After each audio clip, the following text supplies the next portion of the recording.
On est devant le conseil régional pour faire pression à la présidente de région, Carole Delga, parce que la région Occitanie est partie prenante de ce projet d'autoroute A69 entre Toulouse et Castres, et que malgré les discours en faveur de l'environnement et des mobilités douces ou de justice sociale que Carole Delga porte, le projet de la 69 c'est tout l'inverse. C'est un projet inutile, d'autant plus, et écocidaire, et ce sera l'autoroute des riches en fait, concrètement, avec 17 € l'aller-retour. Il n'y a pas photo, ce sera pas une autoroute sociale ou écologique. Au mois de mars, en fait, il y avait déjà eu la menace d'abattage des arbres. Ils avaient quand même déjà abattu quelques arbres sur Vendine et autres. Mais il y a eu une grosse mobilisation. Les écureuils qui ont commencé à s'installer dans les arbres, donc pour protéger les arbres des grimpeurs pro ou non, aidés par le GNSA, le Groupe national de surveillance des arbres. Il y a eu aussi des écureuils qui sont montés sur les machines, donc qui ont retardé les coupes. Donc on a empêché pas mal de coupes au mois de mars. Il y avait un arrêt jusqu'au 31 août pour la nidification des oiseaux. Et du coup, quelques jours avant, je crois le 27 ou le 28, il y a eu 200 forces de l'ordre mobilisées sur Vendine, avec des gros ballons éclairants, des drones, des caméras thermiques, des hélicoptères, la brigade cynophile, donc avec des chiens, et j'en passe. Et donc tout ça pour empêcher l'installation des écureuils, pour protéger les arbres sur cette nouvelle période où ils peuvent se permettre d'abattre les arbres. Donc on a perdu Vendine parce qu'ils ont attaqué du coup le 31 août à minuit 02. Alors qu'on faisait un rassemblement, il y avait quand même pas mal d'opposants du coup sur place. Donc en fait on a juste assisté à l'abattage impuissant, et dès qu'on essayait de se rapprocher, on se faisait gazer avec les gaz lacrymaux. Donc voilà comment ils procèdent. Ils travaillent jour et nuit dans des conditions plus que limites. On les a vus intervenir sur des arbres qui avaient soi-disant le chancre coloré, ce qui reste à confirmer. Mais si c'était le cas, les arbres n'étaient absolument pas abattus selon les règles sanitaires qui doivent être en vigueur normalement, si chancre il y a. Voilà leur méthode, ça c'est la SMDA, une société qui s'appelle le Soin moderne des arbres, qui intervient du coup pour les abattages sur le tracé de l'autoroute. Et qu'est-ce qu'ils promettent pour remplacer ces arbres-là? C'est donc de planter, ils disent on en coupera un, on en replantera 5, mais ils vont planter des petits arbrisseaux qui survivront jamais aux étés caniculaires tels qu'on les connaît depuis quelques années, d'autant plus si c'est proche d'une autoroute. Et il y a aussi toutes les zones humides qui vont être supprimées. Donc ils disent réinstaller des zones humides aussi, mais une zone humide ça se crée sur des décennies, voire des siècles et des siècles. Donc je ne sais pas comment ils vont faire ça, mais ça me semble assez incohérent.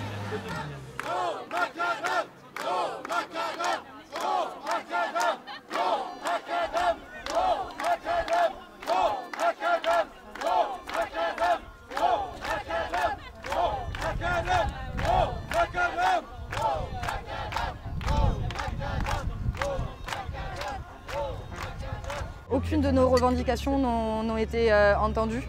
Là, la négociation, pour le moment, elle est au point mort. Donc on continue notre grève de la faim. Et je pense qu'on maintient la pression quand même. J'espère j'imagine qu'ils sont quand même inquiets de notre sort, et qu'il ne faudrait pas qu'un nouveau drame arrive pour un projet inutile. Les grévistes de la faim sont de plus en plus nombreux. Ils étaient 8 la semaine dernière. Aujourd'hui, ils sont maintenant 14. Avec le projet alternatif à l'A69, une autre voie, Nous vous proposons d'explorer une de ces autres voies possibles, de la creuser, de l'étudier, en fédérant vos énergies et les nôtres. Mais avant même de creuser, d'explorer un autre possible, la première étape est de creuser et d'explorer au fond de nous-mêmes, pour savoir et sentir tout au fond de nos tripes et de nos cœurs, par-delà les postures et les discours, dans quel monde nous voulons vivre et habiter aujourd'hui et demain.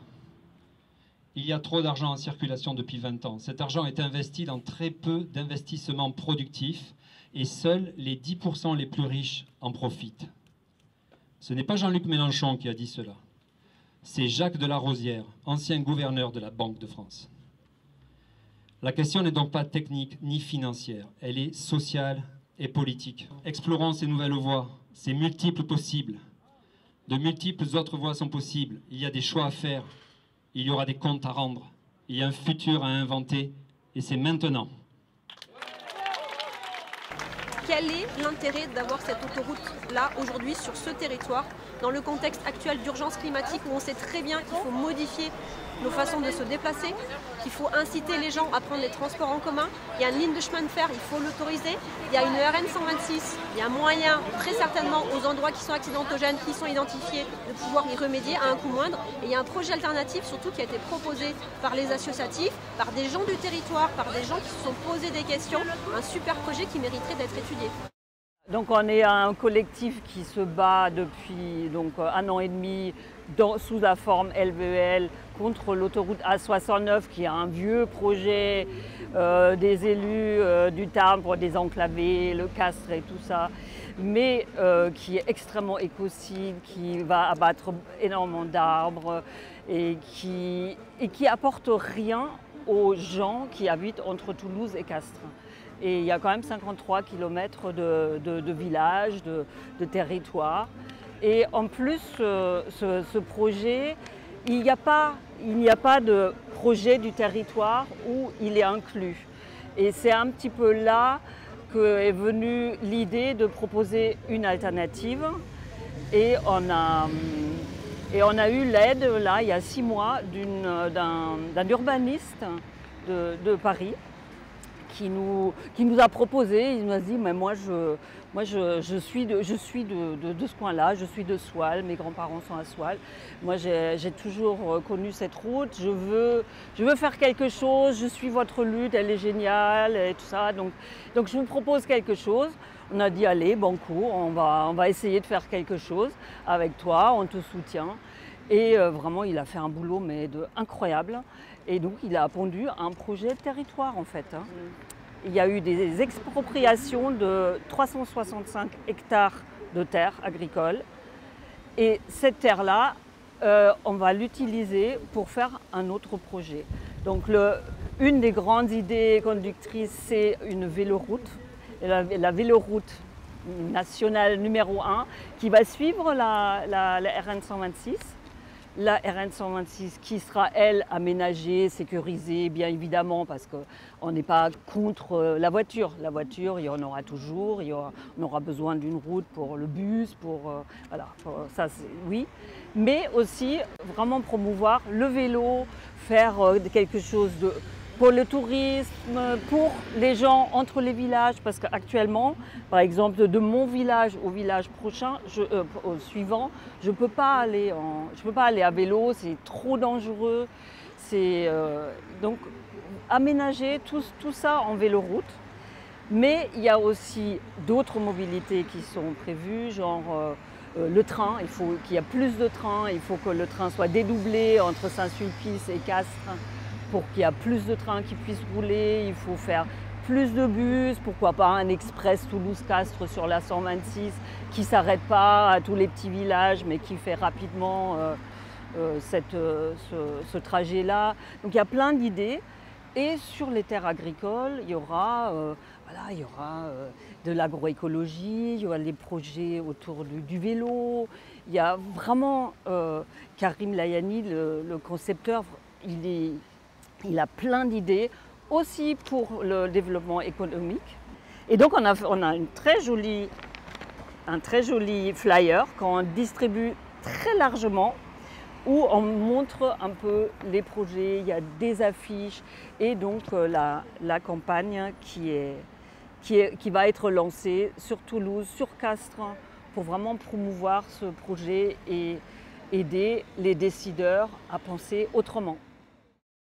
La Técopole, c'est un collectif toulousain de plus de 200 scientifiques qui sont concernés par les enjeux écologiques. Nous venons de nombreuses disciplines différentes, climatologie, écologie, urbanisme, agronomie, économie, etc. Et nous sommes membres de tous les établissements d'enseignement supérieur toulousains. Notre collectif a largement contribué ces dernières années à former les étudiants, étudiantes, citoyens, citoyennes, élus et fonctionnaires de la région aux enjeux écologiques dans la plus large interdisciplinarité. Deux auteurs du GIEC, Christophe Cassou, qui est par là, et Jean-Baptiste Salé, en font partie. Dans notre collectif, qui a une expertise reconnue, personne n'est favorable à la construction de l'autoroute A69. Pas un seul ou une seule membre. C'est un rejet unanime. Autrement dit, la politique...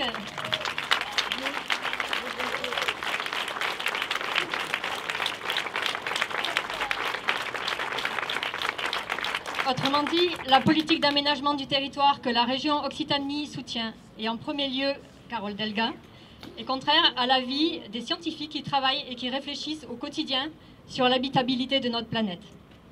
Nous nous accordons tous et toutes à dire qu'il est crucial d'arrêter ces travaux au lieu de miser sur le passage en force. Ce sont des pratiques d'aménagement obsolètes, vestiges d'un passé qui nous a menés au désastre climatique et écologique actuel. Ce dossier s'inscrit en contradiction avec les engagements nationaux en matière de lutte contre le changement climatique, d'objectifs de zéro artificialisation nette et de zéro perte nette de biodiversité, ainsi qu'en matière de pouvoir d'achat. Le rapport remis au Commissariat général à l'investissement présente également des conclusions défavorables, mais sur d'autres points. Surestimation manifeste des gains de temps de parcours, taux de croissance routier, conclusion contestable sur le lien entre le développement économique et l'autoroute, large surdimensionnement de l'autoroute par rapport au trafic attendu, large gain socio-économique majoritairement dû à la valorisation économique du confort et absence de comparaison avec les projets alternatifs notamment. Tout ça, vous le savez, et ça fait longtemps que les collectifs citoyens ont relevé ces conclusions. Pour notre part, aujourd'hui, nous aimerions insister sur 5 points problématiques dans ce projet d'autoroute. Le premier est que développer un projet permettant à plus de voitures individuelles de rouler plus vite sur de plus grandes distances est tout simplement absurde au vu des enjeux climatiques. Il serait plus sensé actuellement de limiter fortement la vitesse sur les autoroutes existantes et on est en droit d'espérer qu'une telle mesure serait prochainement prise par les autorités. Du point de vue de l'intérêt, par ailleurs très discutable, du temps de trajet diminué, une éventuelle limitation des vitesses sur l'autoroute ferait perdre tout bénéfice à ce nouvel aménagement. Cette projection sur le temps long et sur un futur désirable en matière de transport est complètement absente des scénarios présentés par l'entreprise concessionnaire de la construction. Le deuxième point est que voyager en voiture entre Toulouse et Castres émet pour l'instant 3 fois plus de CO2 que de le faire en TER et 8 fois plus que de le faire en autocar. Ce facteur entre route et rail pourrait monter à 25 si la ligne ferroviaire était électrifiée. Alors que la France peine à tenir ses propres objectifs climatiques, comment justifier de construire une infrastructure routière qui entrera en concurrence avec les moyens de transport moins émetteurs? Notre quotidien nous rappelle les insuffisances du réseau de transport en commun régional. Autocars complets, trains régulièrement annulés et insuffisants. Ce projet ne fera qu'accentuer les inégalités sociales et climatiques, car il consiste à développer un moyen de transport plus émetteur pour celles et ceux qui peuvent se payer un trajet rapide en voiture sur une autoroute à péage. Pendant ce temps, le trajet sera plus long qu'aujourd'hui pour les autres automobilistes, car le tracé de l'autoroute prévoit de récupérer les aménagements en 2 fois 2 voies déjà existants, ce qui ralentirait d'autant la route actuelle. L'argument du désenclavement est donc fallacieux, et l'autoroute aura au contraire pour effet d'isoler certaines communes encore plus qu'elles ne le sont aujourd'hui. Le troisième point est que les recherches réalisées ces 40 dernières années dans le domaine de la géographie, de l'urbanisme et de l'aménagement du territoire délivrent une vision du lien entre l'autoroute et le développement économique bien différente de celle des défenseurs du projet. Il y apparaît très clairement que le lien entre infrastructure autoroutière et développement n'est pas automatique, au contraire. Les infrastructures exacerbent la compétition entre territoires et vont surtout amplifier les dynamiques existantes. qui dépendent plus des projets de territoire que des infrastructures elles-mêmes. Dans le cas de l'autoroute Toulouse-Castres, les analyses indiquent qu'il n'y a aucun enclavement de la région Castres-Mazamet, mais un projet d'autoroute A69 qui est avant tout un soutien au développement économique de la métropole toulousaine. Ceci explique pourquoi de nombreux élus de petites villes de la région s'opposent à l'autoroute, qui pourrait surtout accentuer la polarisation des territoires et l'exode rural, à l'heure où il devient de plus en plus urgent de réinvestir les campagnes et où l'accroissement sans fin des métropoles pose de sérieuses questions de soutenabilité. Toulouse risque très fort de siphonner l'agglomération, d'accord? C'est-à-dire que les emplois, c'est à Toulouse qui vont se créer, les gens vont venir travailler à Toulouse, et finalement tout le pays castré va y perdre.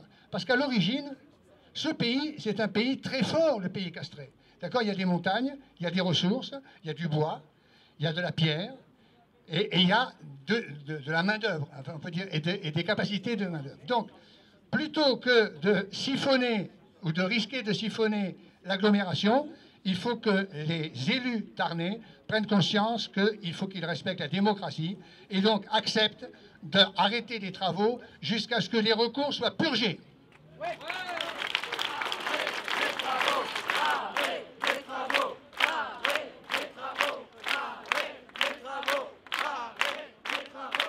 Le quatrième point est que, en admettant même que cette autoroute ait un quelconque effet sur la croissance économique de Castres, nous considérons que cela est loin de justifier les pertes de terres agricoles, l'artificialisation d'espaces sauvages, les dommages sur la santé des populations induits par les centrales à enrober, les expropriations, les dizaines de milliers de tonnes de CO2 qui seront émises au cours de la construction et les milliers qui seront émises chaque année lors de son utilisation. Il est désespérant de constater qu'au niveau de l'aménagement du territoire et de la politique publique, la seule boussole soit encore la croissance économique, alors qu'elle rend plus difficile, voire impossible, le respect de l'accord de Paris. Le cinquième et dernier point concerne la compensation environnementale, que les acteurs favorables au projet mettent systématiquement en avant. Pour rappel, les mesures de compensation sont censées annuler les dommages causés par la construction de l'autoroute. Mais la validité de la compensation, que l'on parle de carbone ou d'impact écologique, est largement contestée dans la littérature scientifique. Notamment, la compensation écologique repose sur une vision de la nature problématique. La définition d'équivalence implique un découpage et une simplification à outrance des écosystèmes. C'est le contraire d'une réelle approche écologique. Les décalages dans le temps et dans l'espace sont ignorés. Non, un arbre centenaire ne peut pas être remplacé par 5 jeunes arbres.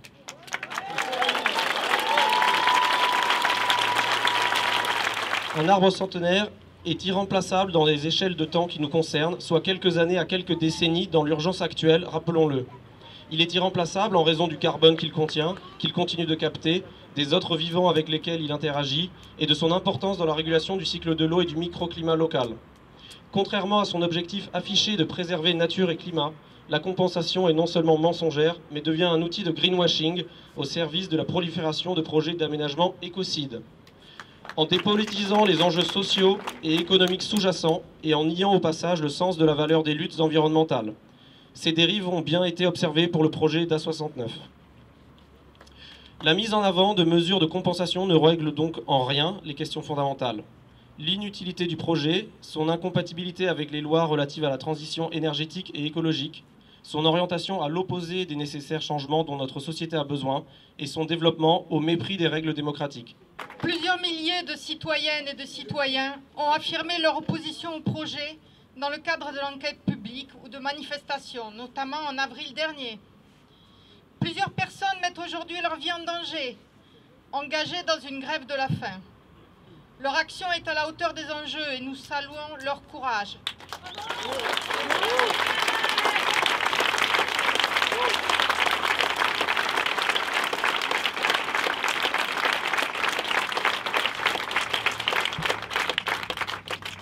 Donc si on ne parvient pas à stopper un projet délétère, socialement injuste et peu légitime, dans une démocratie pilotée par des hommes et femmes que nous espérons de conviction humaniste et consciente des enjeux environnementaux et de leurs impacts sociaux, quel espoir peut-on avoir encore pour relever les défis autrement plus importants qui nous attendent ?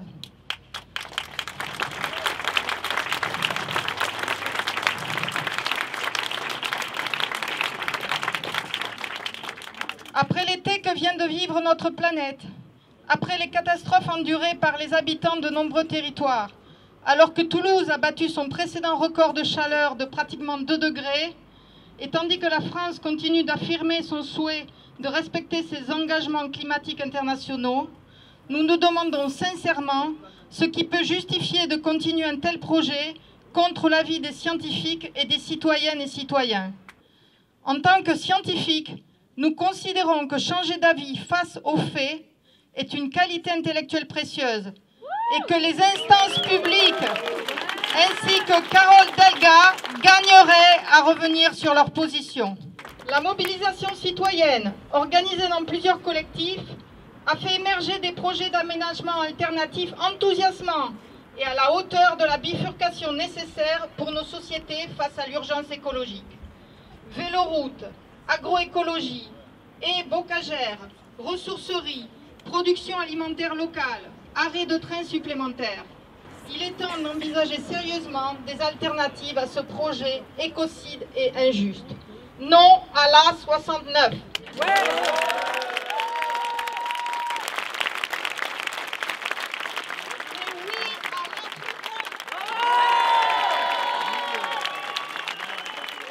Bonsoir à tous. Alors on est ici plusieurs paysans du Tarn, d'abord évidemment de Haute-Garonne, du Gers, d'Ariège. Moi je suis la porte-parole.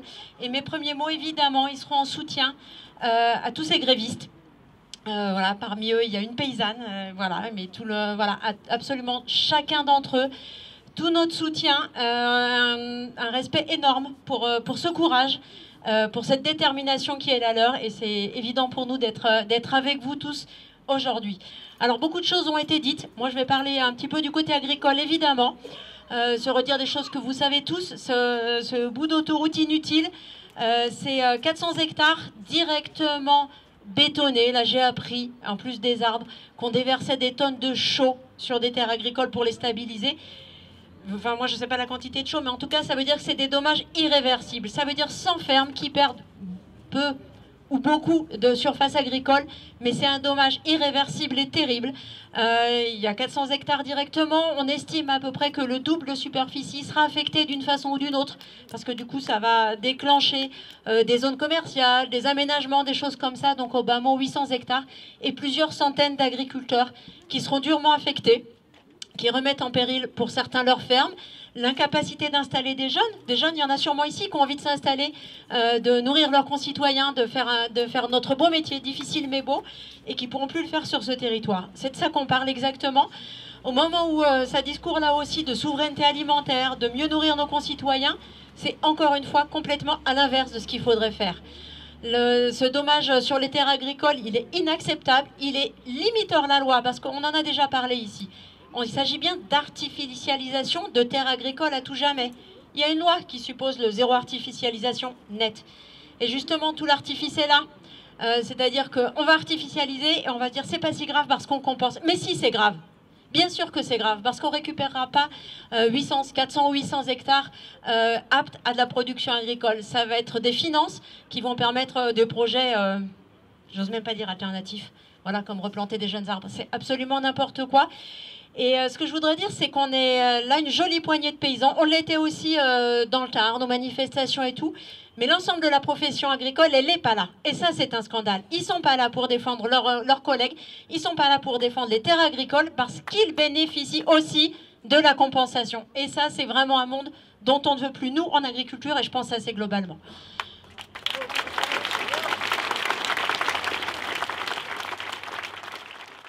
Le projet d'autoroute ne se limite pas à une contestation de son aspect écologique. Vous en êtes la preuve avec les scientifiques, les agriculteurs et le public multiple que vous êtes ici. Cette autoroute, c'est comme nombre de projets en France. Il y en a 55 qui sont répertoriés dans le collectif La Déroute des routes, qui sont similaires à ce qui se passe ici, qui sont des projets des 3 I. Le I de inutile. Inutile parce qu'il n'y a pas le trafic pour justifier. Serait-elle gratuite ? Une autoroute, 4000 véhicules par jour, ça ne justifie pas une autoroute, surtout en ligne droite. Vous l'avez certainement beaucoup prise, on ne s'est jamais trouvé dans des embouteillages sur cette nationale. Le I de injuste. Injuste parce qu'elle est pour les riches, elle est chère. Beaucoup de gens ne pourront pas la prendre. Il faudrait gagner au minimum 40 € par heure pour justifier la compensation du gain de temps. Elle est injuste parce qu'elle, vous le savez déjà, tout ça, ça a été dit, donc parce qu'elle prive les déviations qu'on avait, on revient 20 ans en arrière, on va réaugmenter la pollution dans les villes, avec les personnes malades, les accidents, etc. Et donc on va rallonger de 20 minutes le trajet des gens qui ne prendront pas l'autoroute et qui prendront la nationale. Et elle est imposée parce que je pense que les élus du Tarn se sont trompés dans leur communication. C'est 75% des Tarnais qui sont contre cette autoroute. Ces derniers jours, on entend régulièrement les autorités et les élus politiques qui soutiennent ce projet d'autoroute mettre en avant l'argument de la démocratie. La Ligue des droits de l'homme leur dit que s'ils sont réellement démocrates, la première chose à faire aujourd'hui est de respecter la justice. Les autorités, comme les élus de la région, savent très bien le déficit de moyens de la justice. Ce n'est pas une raison pour essayer de court-circuiter les procédures en cours. Alors, la Ligue des droits de l'homme leur demande de respecter les procédures judiciaires en cours et pour cette raison-là, soutient les grévistes de la faim.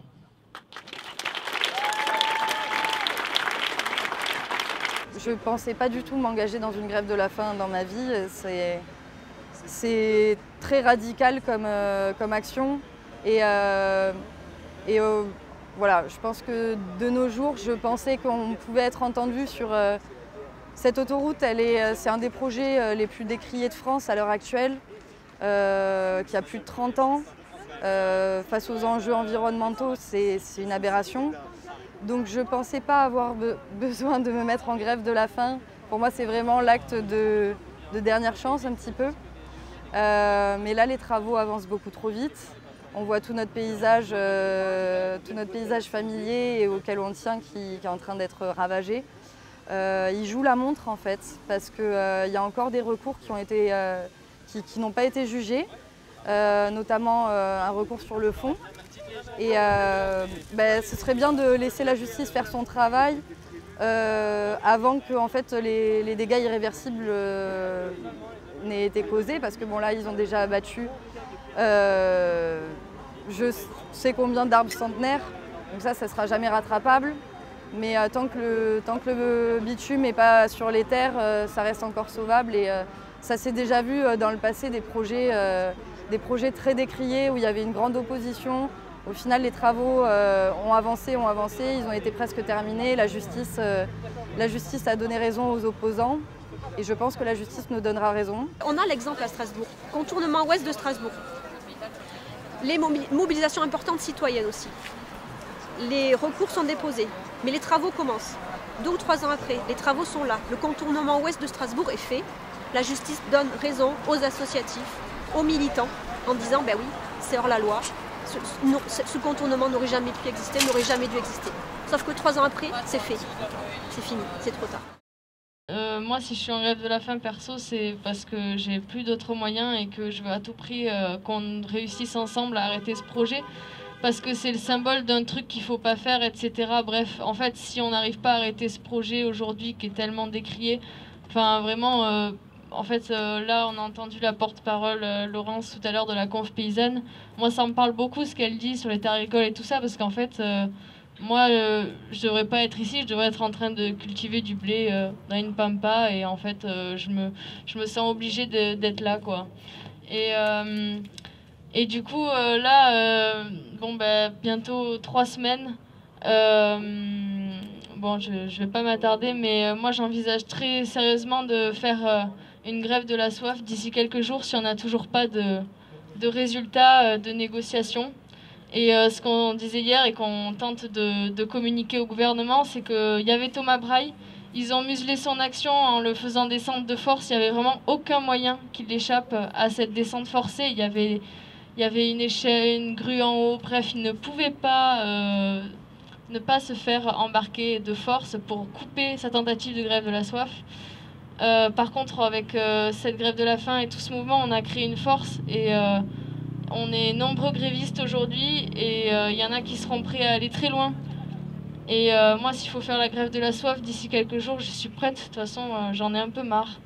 Donc, je l'annonce, voilà. Je sais pas si vous l'entendez, Paris, mais la grève de la soif, c'est pour bientôt si vous réagissez pas. Voilà, j'ai dit.